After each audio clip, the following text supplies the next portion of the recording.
Welcome to RetailME TV studio, where we are joined by Fahad Abdulrahim Kazim, a very important voice from the hospitality and real estate sector. He has led teams as a wonderful leader, and he is now the Chief Executive Officer of Millennium Hotels and Resorts for the Middle East and Africa region, spearheading the group's strategic growth. Today we are going to discuss something that's very close to Fahad's heart and us as well. How do you operate a business keeping people and the planet in mind? Once again, a very warm welcome, Fahad. Thank you so much. Knowing how passionate you are about leading people in the right direction, giving them the right opportunities, having inclusive and diverse teams, shall we take our starting point as, we know that the UAE has over 92 nationalities residing here very cohesively, very peacefully. Yet we see a little bit of lack of diversity, if I may, in certain sectors. If you could help me understand why that is the case and what's being done to make the environment even more inclusive. That's a great place to start. And let me address that question first at a macro level and then probably bring it to industries that I'm involved in. Sure. On a macro level, I think one of the issues that we saw in the past, there has always been some form of a bias, either from an organization or from an individual. Okay. Some individuals did not see certain industries as attractive to them. Could be because of lack of knowledge, could be because of lack of experience, training, and what have you. So they never were drawn to those industries. Sure. However, one thing that we've seen, again, from a macro level that has really helped is initiatives that the government has come out with. The government has focused on certain sectors and segments of the market and industries that they want to further promote and advance.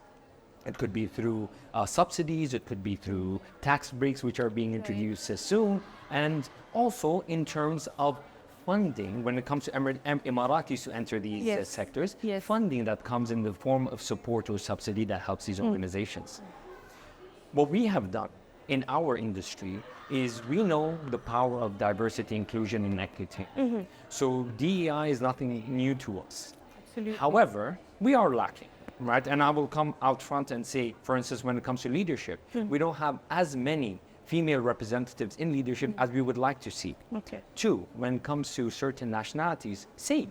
We don't have as many nationalities as we would like to see, right? I would want to have every single nationality that is in this country to be as part of the industry as well. Sure. So what we've done is we've taken active steps in addressing and setting internal soft and hard targets of where we want to get to. But of course, target means nothing without actions that back it. Absolutely. So what we started doing then is setting up proper training. Okay. We setting up proper career paths and setting proper information sessions for people that we want to get into this sector. So as an example, when it comes to Emiratis, and Emiratis is a hot topic right now, so I'm going to talk about that and first. Especially within certain segments, certain industries such as hospitality, as well as leisure and entertainment, right? Hospitality, leisure, entertainment, food and beverage. Sure. Retail to a certain extent as well. It hasn't had the right representation as much as we would like to see.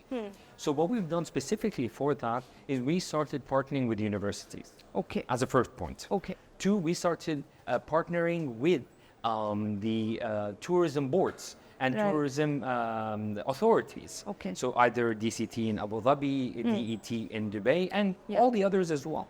Right. And what we started doing is coming up with a very targeted program of how we attract, how we bring them to the industry, as well as how we grow them through the industry. So through management trainee programs, a lot of investment in training, a lot of investment in ensuring that we find the right individual for the right role, and then growing in that role. Absolutely, absolutely. And retaining them as well, retaining good talents. you already operate more than 50 properties across the Middle East and Africa with around 30 underway. That's a wonderful opportunity to actually have an inclusive workforce. Yeah. But as you were pointing out, there are certain roadblocks. By being part of this industry for such a long time and leading it from the front, would you mind sharing what those roadblocks are and what are you doing about it? So there were many roadblocks when it comes to, first of all, finding the right talent. Right. And again, we're, just to set context, we are properly operating in the hottest market when it comes to hospitality right now. Surely. Middle East and Africa. Undoubtedly. And I think we're the envy of a lot of parts of the world.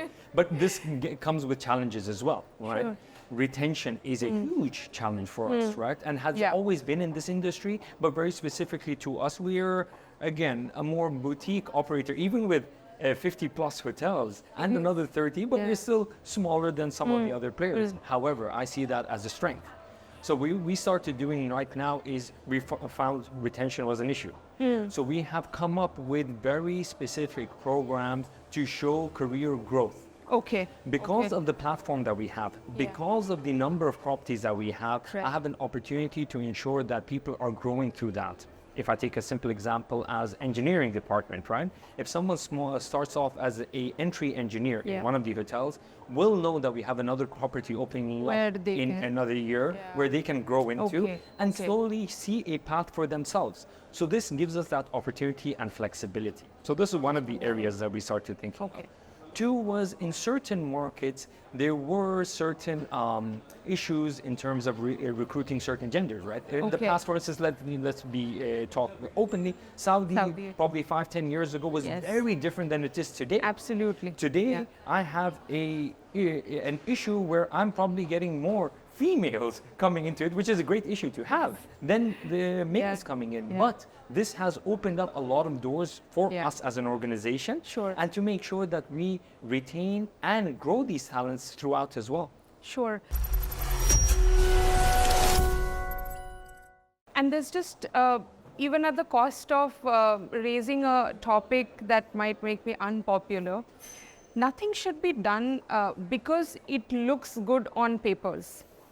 It has to be done for the right reasons that will ensure long-term sustainable growth, be that talent, be that anything related to the environment.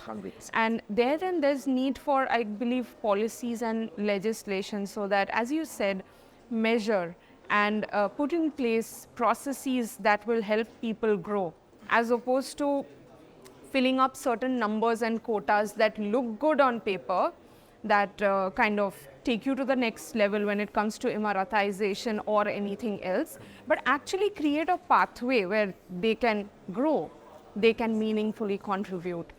And slowly transitioning from people to the planet. What are some of the key initiatives that you have done in this regard at Millennium? And generally speaking, in the hospitality industry, what do you see as those key measures that the industry is undertaking as a whole? So, sustainability and environment is, for me, a non-negotiable. I think whatever we do in this space is for the betterment of our future generations that are coming there. So there is a lot of responsibility on our shoulders to ensure that we do the best that we can. Absolutely. And again, like you rightly said, rather than just being a numbers exercise of saying, oh, we are net zero, which of course every organization's goal is to get to net zero, right? But is how we get on that path and how we get on that journey. It is a journey, right? Surely. So what we've done is twofold. A is we have existing properties. So for existing properties, we see what are better ways of running these hotels more efficiently. So energy saving technology, which is available in a plethora of ways. Absolutely. Water saving technology, where we're introducing across all the hotels.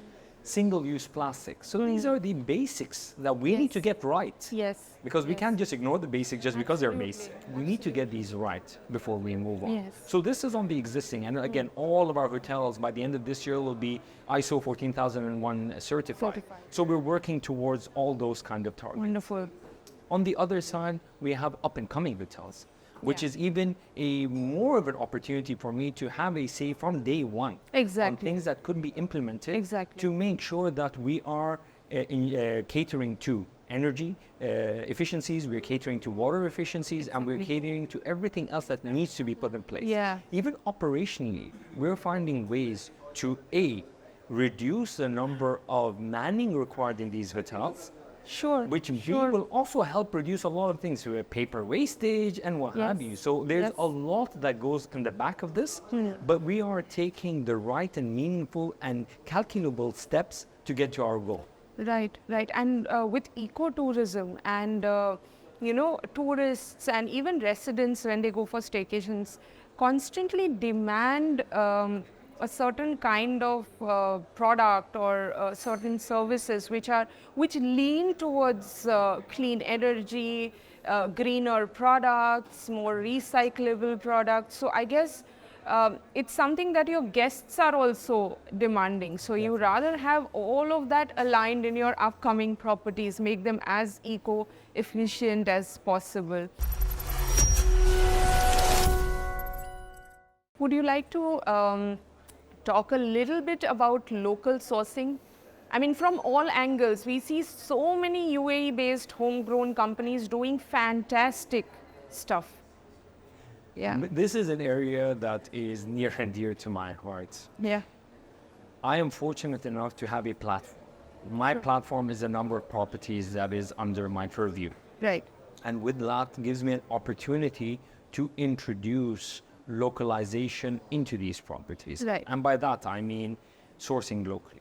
So what we've done, especially in UAE right now, we've signed with a procurement platform called Watermelon, where we procure from local farmers. Amazing. So this is an initiative that we've taken to support the local economy, which is Right. very important. Absolutely. B, to support the local players and the small players that usually don't get a voice and don't get an opportunity Exactly. in the platform. Exactly. And C, it also gets me back to the issue of sustainability and environmental. Carbon footprint. When it comes to logistics, when it comes to transportation, Yes. this is another area that we are really looking at because it helps us achieve so many of our Absolutely. targets. So again, when it comes to sustainability and ESG and what have you, Right. we don't look at it just from a single lens. We need to look at it from multiple lenses. If I support the local economy, if I support the local SMEs that are Right. forming, Right. be it in F&B, be it as procurement, Yes. be it as products and amenities, I will be able to help address a lot of the other issues that's on the other side. Absolutely. Absolutely. The ecosystem grows together. Absolutely. And my last question to you on that note, Fahad, if there's one advice that you would like to give to your peers, the community, how to operate more sustainably, how to operate more responsibly, what would that be? That's a fantastic question. I think, honestly, it comes down to being transparent about what you're trying to achieve and being honest about the messaging that you're trying to get. And like I said earlier, we are not in a game of just setting targets that is just great on paper, but there's no backing to it.